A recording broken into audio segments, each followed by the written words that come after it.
এই বেডিটার অনেক ভিডিওই আমি দেখি, এর যত ভিডিও আছে বেশিরভাগ ভিডিওগুলাই রান্না বাড়া এইগুলা মানে বক্কর চক্কর যে জিনিসগুলো আছে এইসব জিনিস নিয়ে ভিডিও করে। কিন্তু আপনার উদ্দেশ্যে আমি কিছু কথা বলতে চাই, যখন ভিডিওগুলো করেন অবশ্যই নিজের যে ড্রেস আপগুলো আছে এইসব জিনিসগুলোর দিকে অবশ্যই আপনার খেয়াল দেওয়া বা নজর দেওয়ার দরকার আছে, বুঝছেন? আপনি রান্না করেন, যাই করেন, যেটা মনে চায় সেটাই করেন। আপনি একটা ভালো ফ্যামিলিতে বিলং করেন, তা আপনাকে ওই সব ব্যাপারে কোনো কিছু কই দিতে চাই না।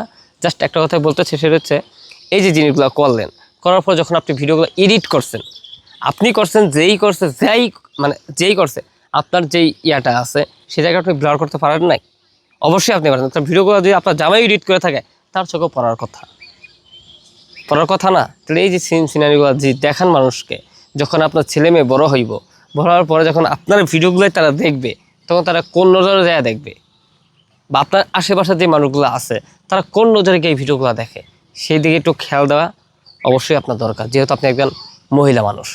তো আপনার উদ্দেশ্যে কিছু খারাপ কোনো কিছু বললাম না, জাস্ট এতটুকু বললাম, যখনই আপনি ভিডিওগুলো বানান অবশ্যই আপনার যে ড্রেস আপটা আছে এইসব দিকে একটু নজর দিবেন, যেন মানুষ কোনো খারাপ কিছু না বলে। আপনি রান্নার ভিডিও বানান, রান্নার ভিডিওগুলো মানুষের অনেক কাজে দেয়।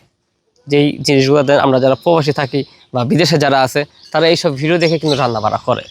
তা অবশ্যই আপনি যখন রান্না বাড়ার ভিডিওগুলো করবেন, আপনার যে ড্রেস আপটা আছে এগুলো একটু মেনটেন করে করবেন। তো আপনাকে আর কিছু বললাম না, যদি তারপর আমার কথাতে কষ্ট পেয়ে থাকেন আমাকে ক্ষমা দৃষ্টিতে দেখবেন।